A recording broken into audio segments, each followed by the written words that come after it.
guess as the dyed-in-the-wool neurobiologist, I'm going to tell you a little bit about the different cell subtypes in the nervous system.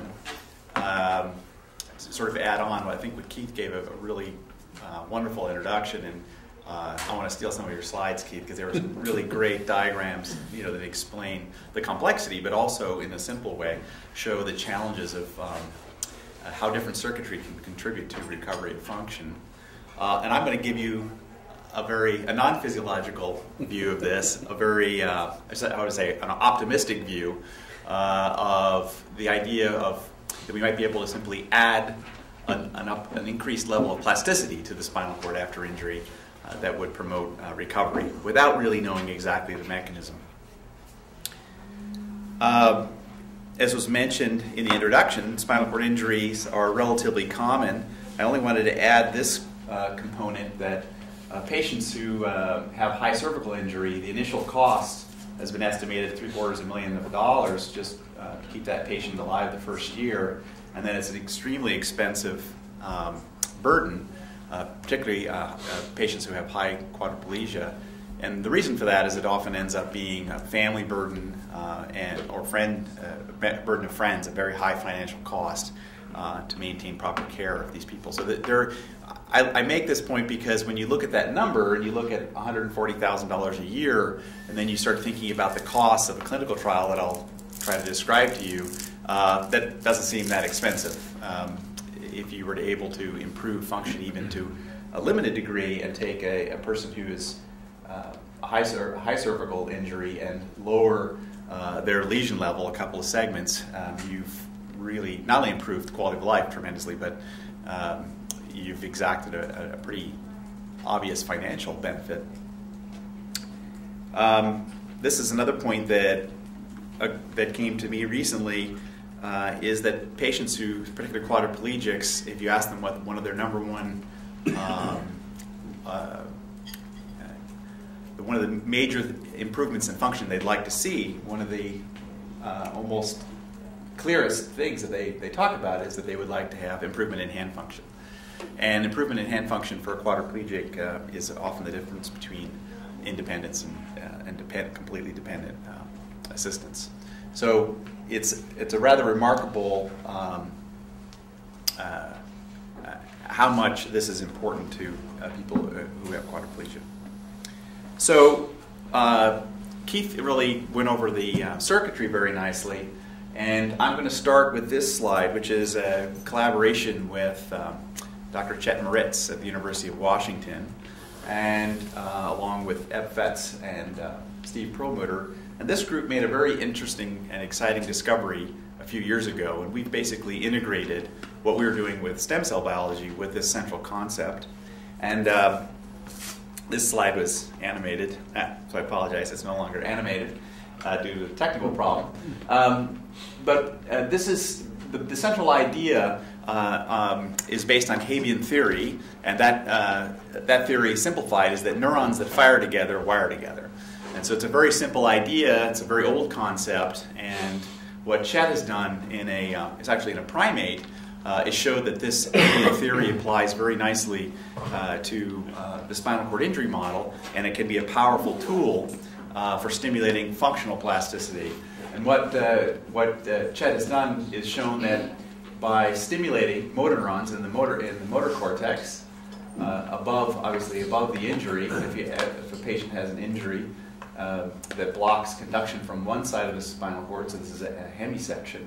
If you stimulate the surviving pathways, the contralateral pathway, and then simultaneously stimulate the spinal cord, the motor units that control, in this case, the movement of the hand and arm, if you do this for a month in a desynchronized way, you don't get very much of an effect. But if you calculate the delay, the normal delay of this population when you fire it, with when that signal would typically, before injury, be obtained in the spinal cord, if you take that timing and then you collaborate with your stimulator caudal below the injury, and you create sort of Hebbian timing, you get this direct one-to-one timing that's physiological.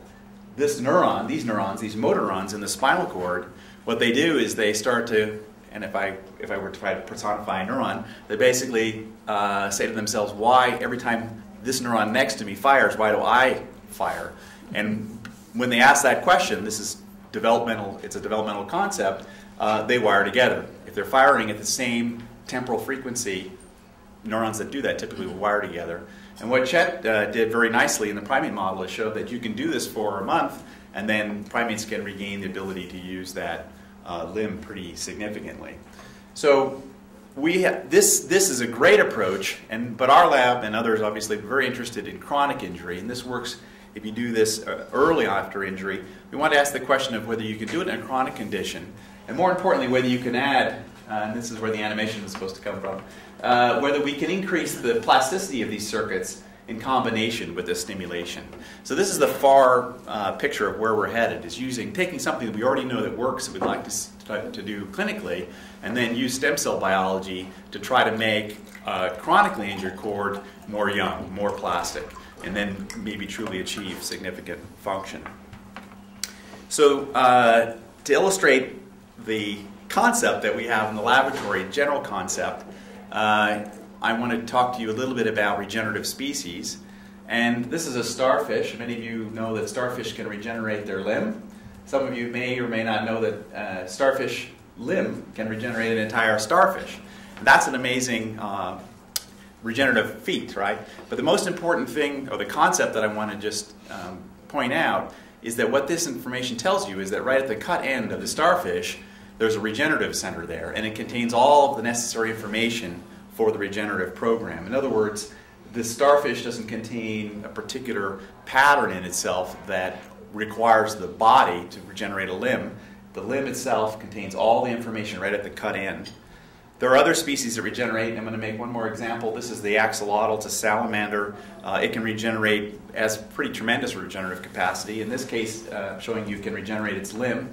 When it regenerates its limb, if you cut off a limb, you get a limb bud. And within a very short time, a few days, it sets up the pattern for the forearm, the midarm, and the hand. And it's kind of a little bit hard to see, but that pattern is set up very quickly. And that pattern is so fixed on generating an entire new limb that you can take that limb bud at this early stage and you can graft it onto different parts of the axolotl on the forehead, for example, and about half the time it'll produce a functional limb.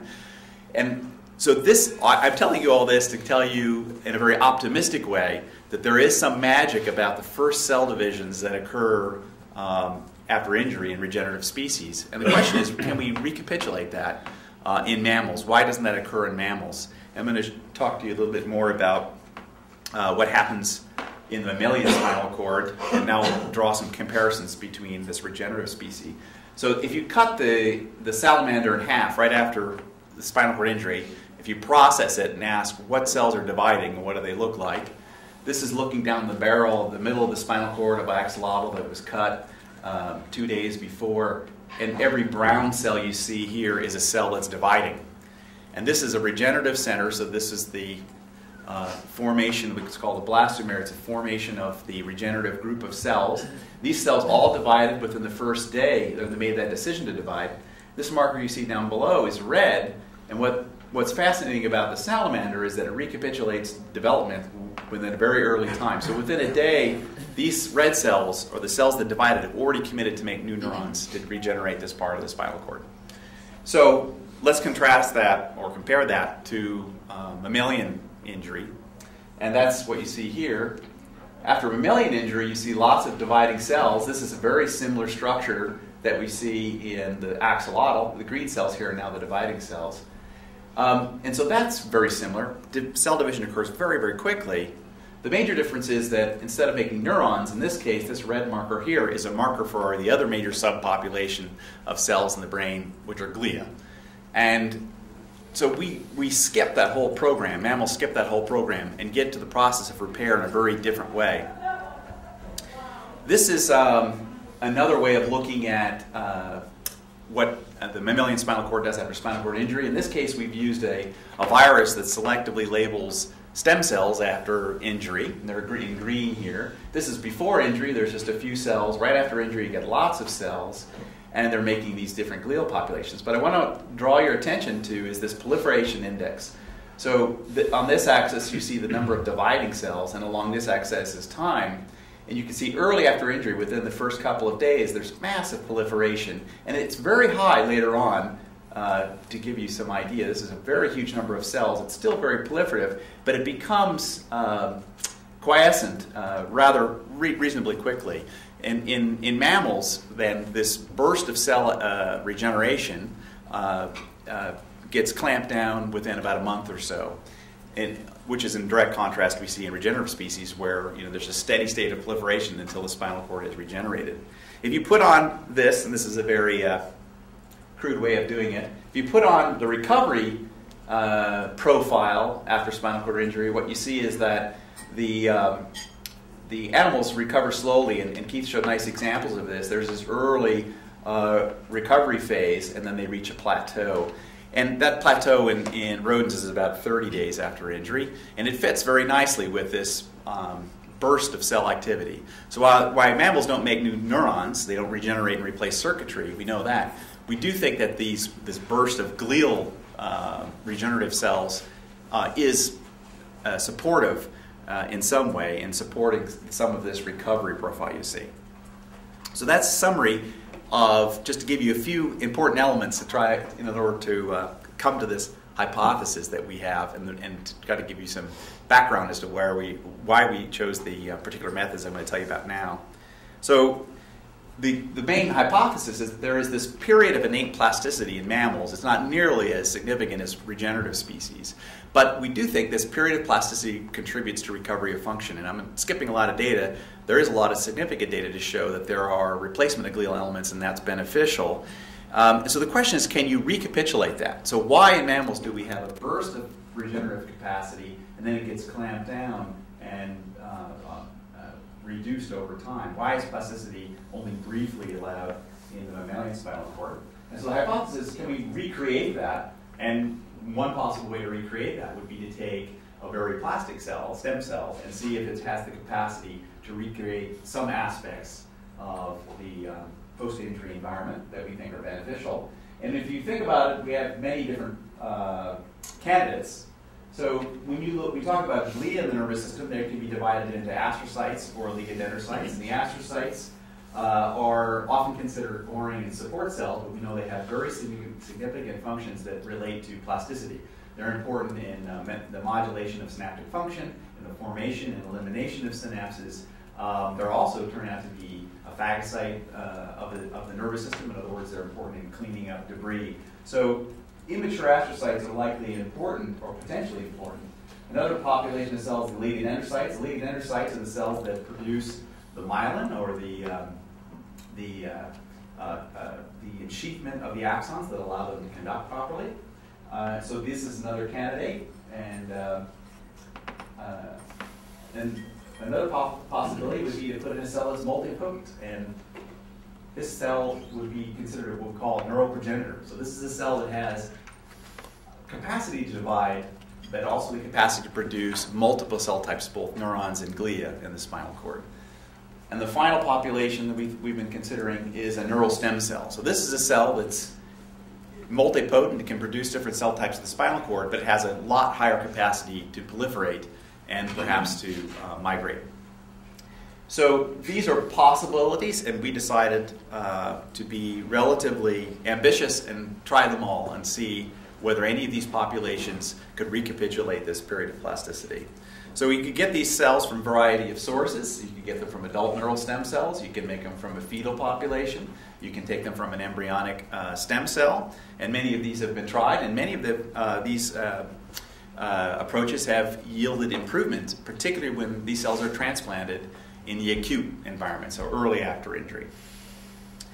We decided to use a technology called Induced Pluripotent Stem cells, now more appropriately considered cell reprogramming. And this technology, which is described in this review by Janet Rossant, involves taking an adult cell from, in theory, the patient that you want to treat, taking, in this case, skin cell, skin fibroblasts, inducing those cells to divide in a dish, and then adding reprogramming factors. So in the original work, by Yamanaka that has now spurred a Nobel Prize. These are the factors that were originally used. There are 4 factors known to be important that convey stemness in embryonic stem cells. And when you take those factors and you inject them into skin fibroblasts, you can select colonies that have all 4 factors. And when you select for those cells, they begin to divide, and they begin to behave a lot like an embryonic stem cell. And the proof of pluripotency, or true stemness, is the ability to take that cell that you've just reprogrammed, so it was originally an old skin cell, and now it's behaving like an embryonic stem cell. If you inject that back into an early stage embryo, the blastocyst, it'll contribute to the germline, and it will contribute to mosaicism of all tissues within the animal. You can take that animal, that chimeric animal, and you can produce an entirely autologous clone, if you will, of the original cell type.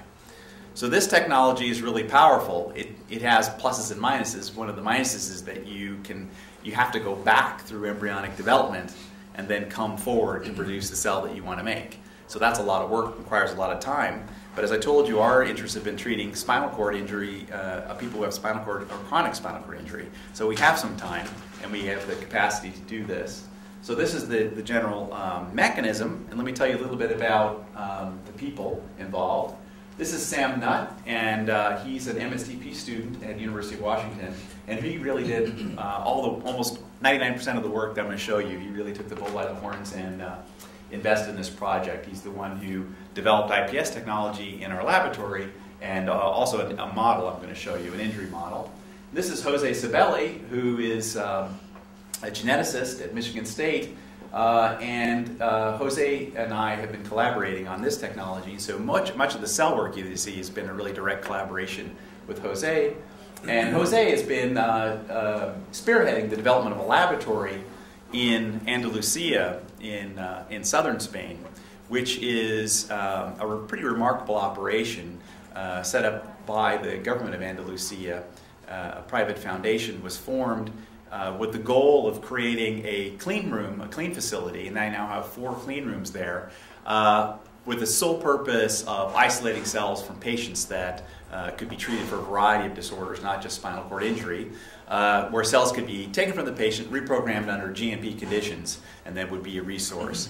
As I mentioned, they have 4 labs and the capacity to isolate or to produce about 100 cell lines per year using this facility. And that's been Jose's, he's been the director of that and my collaborator. And I also want to thank Irv and Diane Naylor. This is Irv Naylor at his horse farm. As was mentioned earlier, Irv's been a supporter both of Jose and our work. And he's been inspirational in the sense that obviously Irv has a chronic injury, has a cervical injury, and he's been very, very supportive of the idea that we should really think about chronic injury and take some risk and really push the envelope and see if we can't do something. And chronic injury in general has been a space that people haven't worked in very much, mostly because students and postdocs and so forth, they don't want to spend their whole career waiting for chronic injury to occur to do experiments, but also it's extremely expensive. And when you ask a question, you don't get the answer. If you're really doing chronic injury studies, you ask a question, you may not get that answer for 6 to 9 months. So every time you do something in this research area, chronic injury, it's extremely challenging, it's extremely expensive, and as a result, you see very little of it.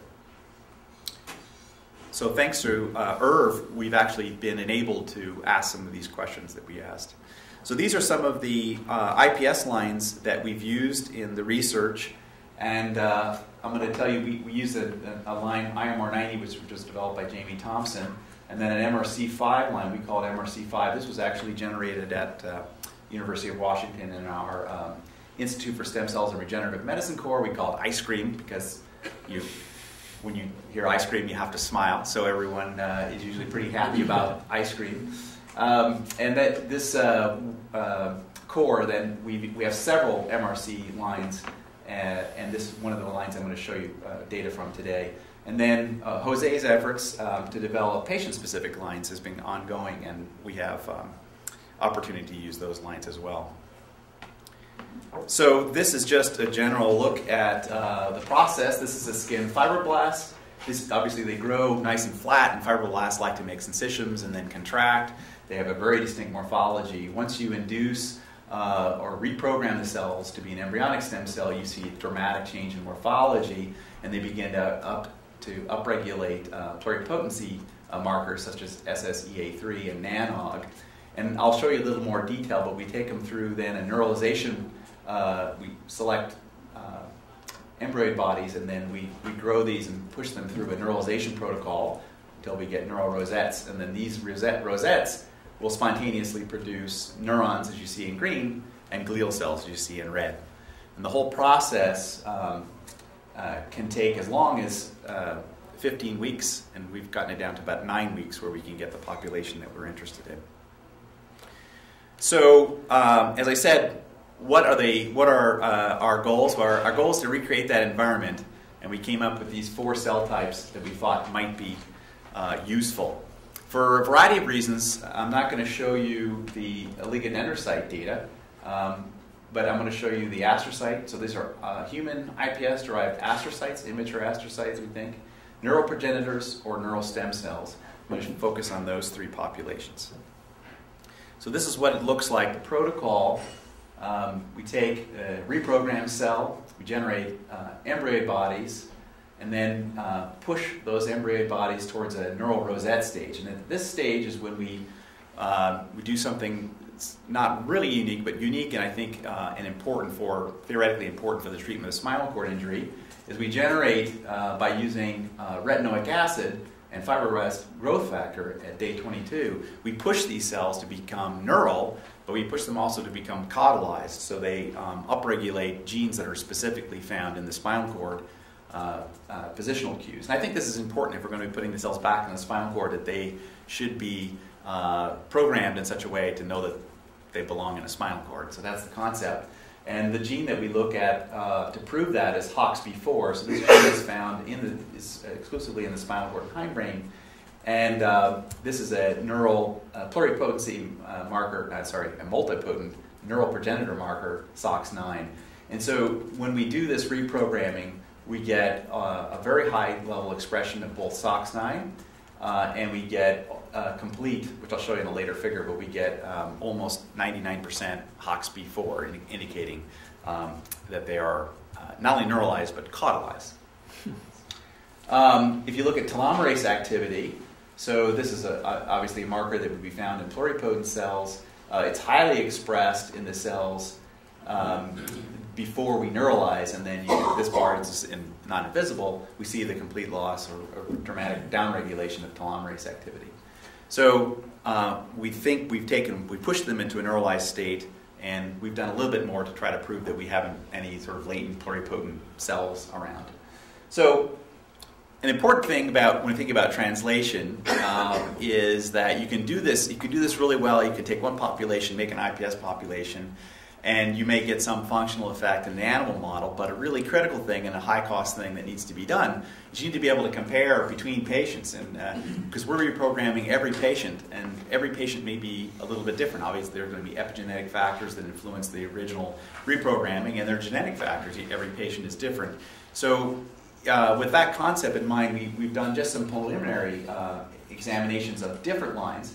So the lines you see here at the top, these are all reprogrammed cells. These are all iPS lines that we've used this neuralization protocol where we put in these caudalizing factors.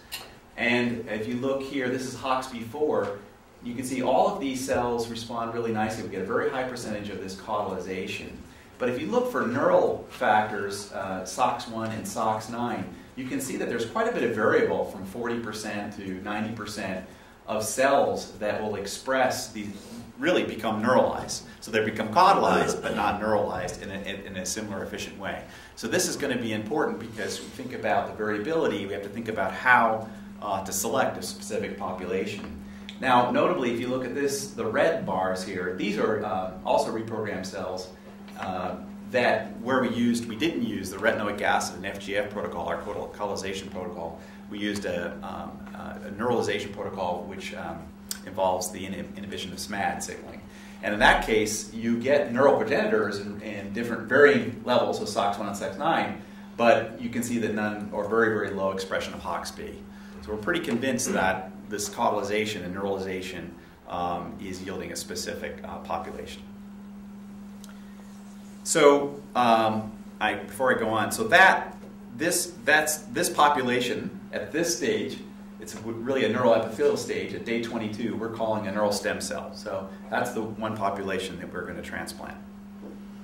Now, if we take these cells and we push them farther along out to day 66, we apply different factors, and we'll go into a lot of details, a variety of neural cues, neural inductive cues.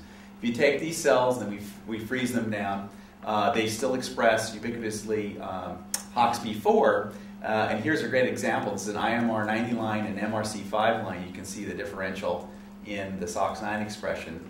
But these cells then they behave just like a neural progenitor. They grow either in clumps or neurospheres, and you can generate different neural populations, astrocytes, oligodendrocytes, and neurons. And I think that the image is pretty bad here, which is too bad, because in this image we show innervation of the neurons onto muscles. So it's pretty cool. They seem to make synapses as well. So this population we're referring to as a neural progenitor population, and it takes a little longer to generate.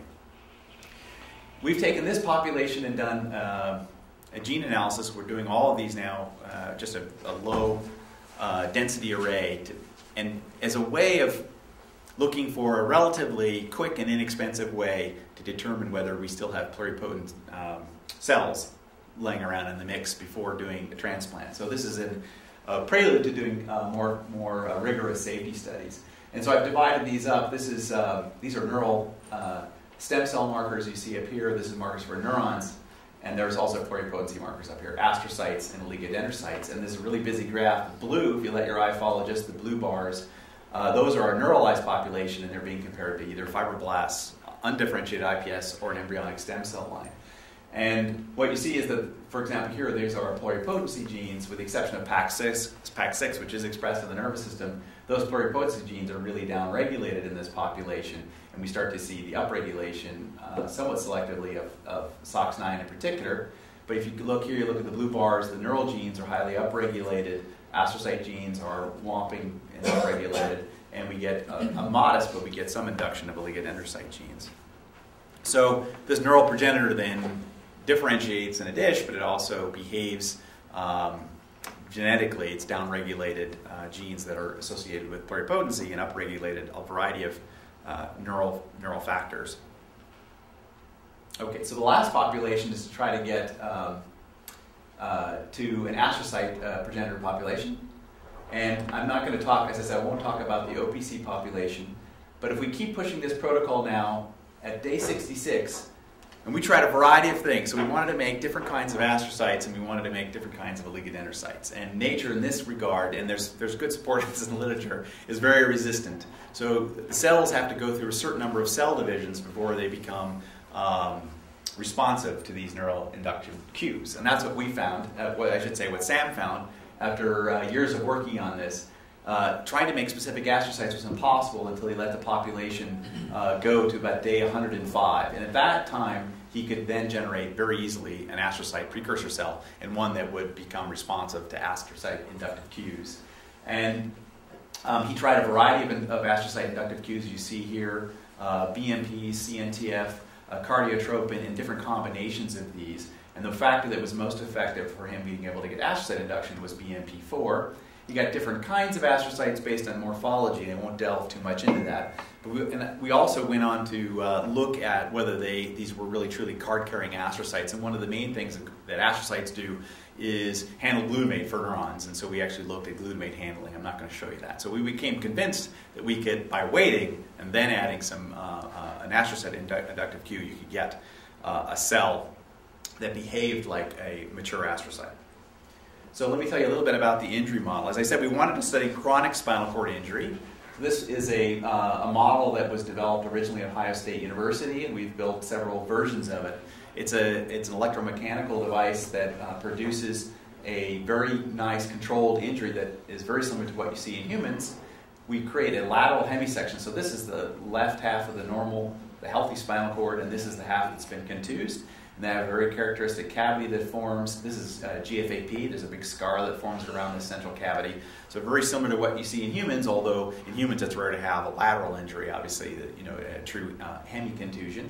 But in terms of morphology, it's very characteristic. And we get all kinds of biomechanical information back, and what this allows us to do is to create a very a model that's very easy to have statistical power to see changes. And then for the pilot studies I'm going to tell you about, I'm just going to show you some pilot data.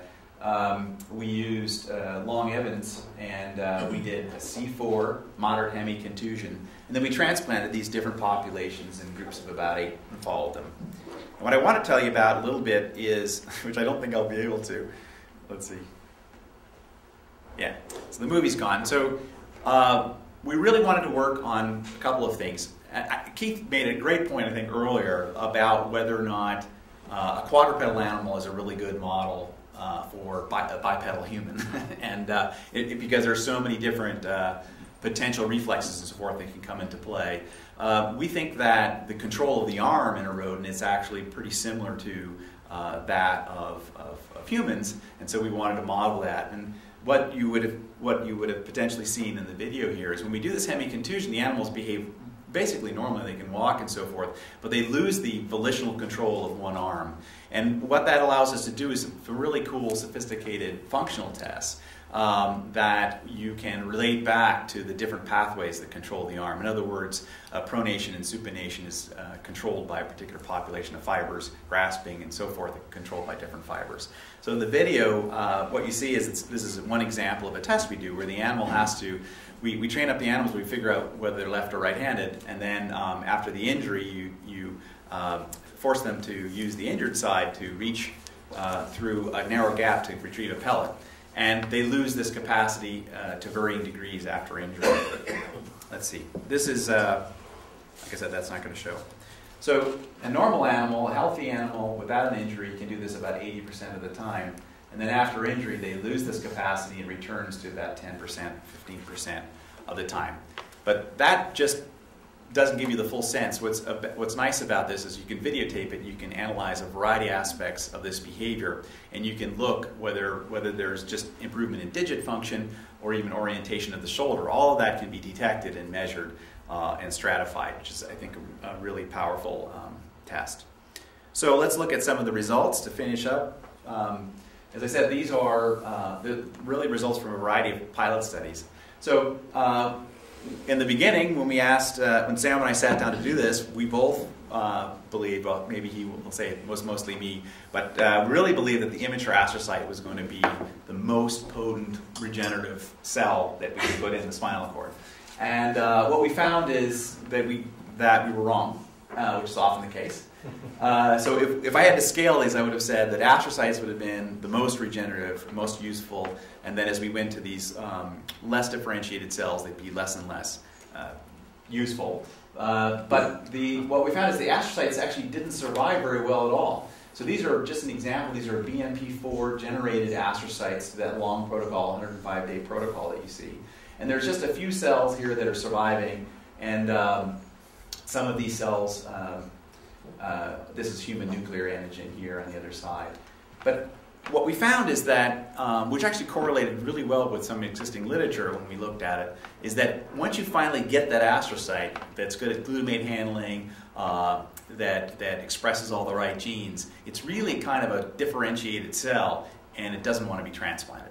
And this is a conundrum, and I probably should have realized earlier, but it's really a conundrum that's faced people for a very long time, neurobiologists that have tried to make the neuron that they want. For example, we want to make a dopaminergic neuron for the treatment of Parkinson's disease. If you push it all the way to that dopaminergic stage and you get a cell that can form synapses and so forth, it doesn't survive grafting very well. And that's been really shown, but it hadn't been shown for astrocytes. But we think this is the proof that once you finally get to that astrocyte population, it no longer is engraftable. So let's talk about the other cells. These are the neural progenitor populations. So unlike our astrocytes, in this case, the transplanted cells again are in green. This is that lateral hemicontusion. And what you can see is the cells engraft really nicely. They migrate all around. There's lots of green cells here. So in terms of getting a cell to survive, we had very high, in Sam's case, a really excellent survival rate. I think some of the highest in the literature. And so we were really impressed with that. These cells do generate, they're a neural progenitor cell, so they're multipotent. This was a little bit of a surprise to us, but they had the capacity to generate immature neurons. What you see here, this is a marker called double cortin, and along with human nuclear antigen, this is that lesion cavity. You can see these double cortin positive cells. Double cortin is usually expressed in a migrating neural precursor, and you see them sort of skirting around the lesion site and migrating. So this is kind of more axolotl than mammalian, and really surprised us. But the majority of cells, once you do this, about a small minority make neurons. Mostly they make glial cells, either astrocytes or oligodendrocytes. But we did get neurons. And then this is a really busy slide. But we looked at this in a variety of ways, functional ways. This is the summary of that four-limb reaching task. We have another task called limb use asymmetry, which is a nice unbiased examination of the animal's ability to use the limb. And the only to make all this data rather simplified, we only found one area of improvement, and that was in this limb use asymmetry. But it was not only the grafted cells, but also animals that went through a complete sham. They had also a similar improvement, although this was more significant. So this data, I think, is a really nice, large, controlled study, which shows you can get a really good engraftment of a neural progenitor cell in a chronic injury. That's not necessarily a problem. It'll make neurons, astrocytes, and oligodendrocytes, and it won't improve function. It's not going to give a significant improvement in function in this particular test. And we put the cells, and I think I neglected to say that we put them in and all around the lesion, so we get pretty good spread. So this was disappointing, and we're repeating this. So this population, just to finish up, this population is how am I doing on time? I know we're 2 minutes. Okay. Perfect. That's all I have left. So this line, this is the neural stem cell population. And those we've grafted, and they also integrate well in the injury zone. This is pictures from 8-week post-engraftment. And these particular cells we had virally labeled, so they're nice green cells, and you can see all the processes. They also make immature neurons. They make oligodendrocytes, as you see here. But they don't go on to myelinate. This fits nicely with other data Hans has shown that when you graft these later on, they don't seem to myelinate very well. But we do get quite a number of immature neurons and a lot of immature astrocytes. So the take-home message from that is that if you want to get an astrocyte in the spinal cord, you have to start with a neural precursor. Unfortunately, very little is known about the astrocyte precursor, so it'd be hard to isolate that specifically and put it in, but we're trying to do that. But if you want to make an astrocyte, you put in the precursor and you get it in both those populations. And we also see these neurons develop. This is the breakdown of the cell types. 4 weeks is the darker bar, and the lighter bar is 15 weeks post-engraftment. And you can see that we think that there's continued neural differentiation over time. So if you look at the double cortins, this would be an immature neuron. It's very high early, and it goes down. And we start to see T2J1 expression is just stabilized. And now we see, over time, OLIG2, this is our oligodendrocyte, one of our oligodendrocyte markers, that drops precipitously. And what you see is that they start making neurons, that starts to drop off, and you begin to see astrocyte form later. So this is the astrocyte bar, low in the beginning and high in the end. Proliferation is declining, significant, but declining at 15 weeks. So Phil, you figure that the environment's just selecting for the astrocytes? Yeah. I think it selects for the astrocytes, and I think that everything happens different on a human scale. So unlike the rat cells we've used in the past would have done this very quickly, the human cells take weeks to kind of get that signal processed. So this is, again, pilot data, but we're really excited about it. So these are different... and now the scale is off too. So what happened to our scale? But you'll get the point. This is let me put it this way. This is an optimistic view of the data. So if we look at this 4-limb reaching task, and we look at, and I'm sorry it is unlabeled, it's the fold improvement. The blue bars here are the animals that received a neural stem cell graft. The red are animals that received a undifferentiated fibroblast line. The orange is animals that got a poke, so they got PBS, which is surgical control, and the green are just the shams. And there's two things that really surprise me, but I think it is somewhat known if you dig deeply in the literature. But what happens to these animals over time is that there is a bit of decline in function unless you really give them a lot of physical therapy. And what I want to show you is that basically the trend of all of these lines is essentially southward a little bit. So this is over a pretty long period of time. There's a decrease in function. This arrow shows you where grafts were put in. And it's only in this neural stem cell treated group where we actually see relatively steady improvement, fold improvement in function. It's a modest effect. So if you put it in numbers, it's a relatively modest effect. This is not a complete recovery of the forelimb, but it is an improvement in their ability to target this task. So I didn't bore you with all the other data that goes along with this. One thing that's interesting is this model does involve a little bit of allodynia. It's relatively rare. And part of our safety study was to ask whether or not we would see an increased incidence in allodynia. And I can say that we don't see any change. So here, remember, the blue is the neural stem cell. We really don't see any, in this particular case, I don't think it's decreasing the allodynia, but it certainly isn't contributing to it. You should see it. What is allodynia? Allodynia is basically when a normal stimulus becomes painful. So when a soft touch, when people who have spinal cord injury develop a really intense response to what is normally a normal stimulus. And these animals do this, and it's very rare. And the number, again, the axis is really small. It doesn't happen very often in the groups. But we're happy to report that in this study, in a very long-term study, in 15 weeks, we didn't see an increase in allodynia. So I'm going to end by just telling you that these are early days. We're really excited about the neural stem cell result, and we want to now dial in and kind of look at it. I mean, there's a lot of. I want to give you the sort of a broad picture of how long it takes to do all this work. It takes years just to get that level of work done. But also, you can immediately think of all the questions you'd like to ask. You'd like to know whether, in that neural stem cell population, how durable is it? So if I isolated a cell from someone in this room, would your cell work in this population? What is the variability there? And you'd also like to know whether we really have to put all neural stem cell population in, or could we be selecting for a specific cell population? Those experiments you can start, and we already have, but that all takes maybe 9 months to get even one answer. So that stuff that we're working on. But I wanted to tell you about the commitment of the government of Andalusia that is interested in, as we move forward, thinking about doing limited trials in humans, all depending upon whether the safety data and everything is completed. And this is a collaboration between Michigan State, University of Washington, and the government of Andalusia. So we hope that if we can show safety over in the near future and some efficacy, that they will actually do a limited trial in humans using this technology. So this would truly be personalized medicine in the sense that each patient would have its own cells reprogrammed and then replaced. So I thank people along the way. I'll just mention some other support that we've received. My lab has been very fortunate to receive particularly funding from the Nielsen Foundation for this project. The PVA has been a long supporter of us.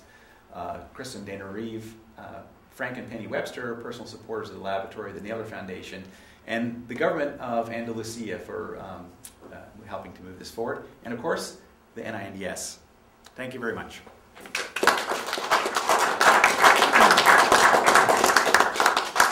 So, in the interest of staying on time here, or as close as we can, we have time for about 1 or 2 questions. Are there any online, Ryan? I have a few from online. Yes. They're from Dr. Sabelli. He has to wait. No, they're not. They're from different users.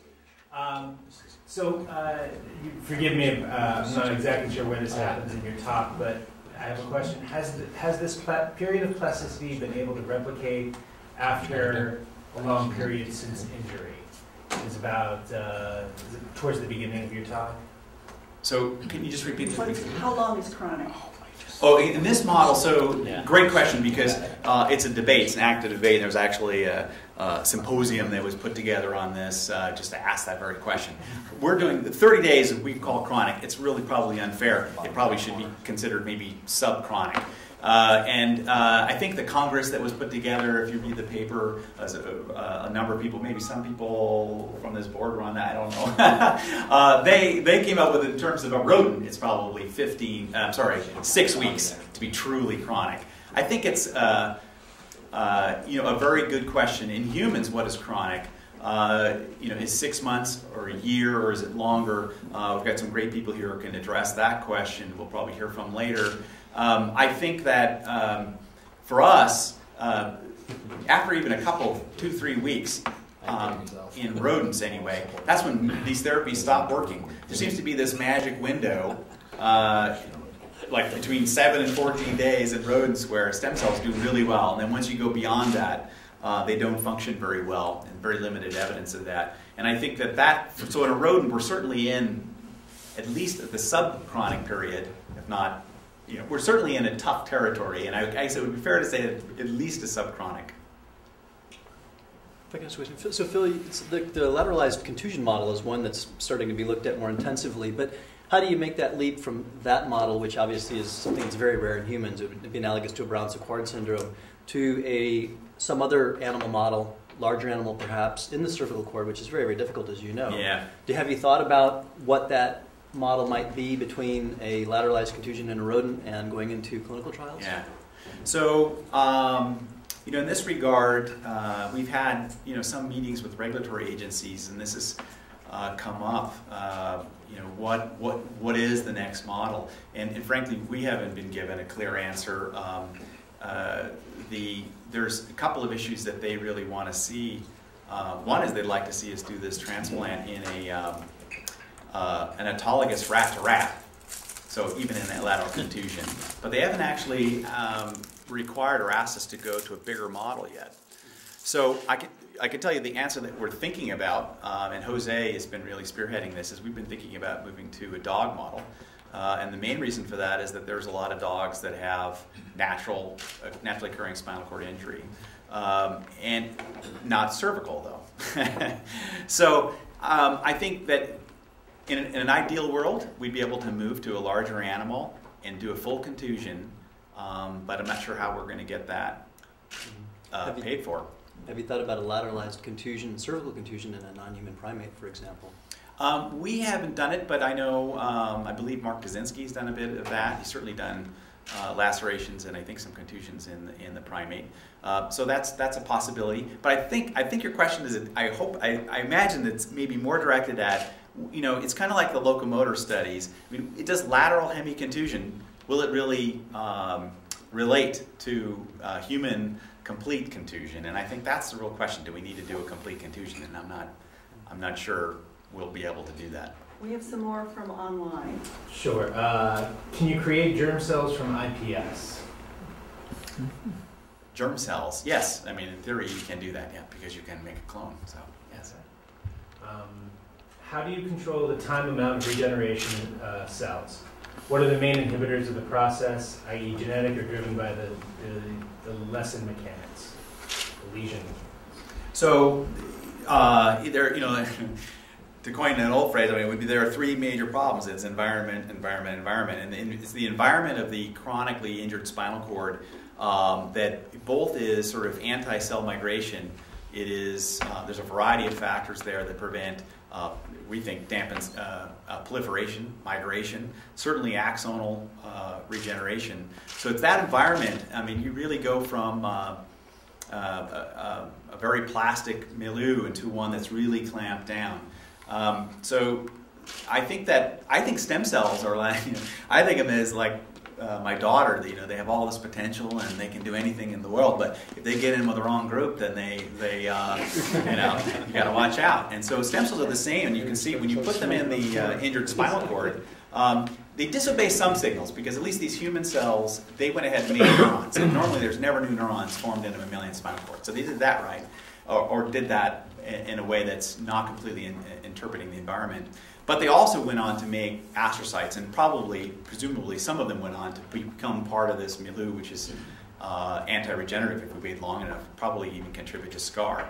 So I think the environment is really what it's all about. I think we've gotten pretty good at making these kinds of cells we want to make. I mean, there's a lot of work to be done there. But really, we need to start thinking about co-therapies. Our lab has been very interested in combining stem cells with matrices that can sort of soften up this scar environment, try to inhibit some of the inhibitors, and then theoretically unlock more of the potential of the cells. One more, Ryan. Yes. What about your experience with OPCs, oligodendrocyte precursors? Do you have any experience in that area? So we don't. There's an expert on this panel that can answer that question. So we've done a lot of work at looking at myelin and myelin regeneration. Our theory is that axons that don't get the proper remyelination in the subacute or acute period, they go on to degenerate. So we started making oligodendrocyte precursors, and really largely based on the literature. We haven't really pursued this very heavily, because our theory is that in humans, I think, as well as in rodents, after a certain period of time, the axons that don't get remyelinated become scarred up and they actually degenerate. And so that's why we haven't really pursued that very much for the chronic injury.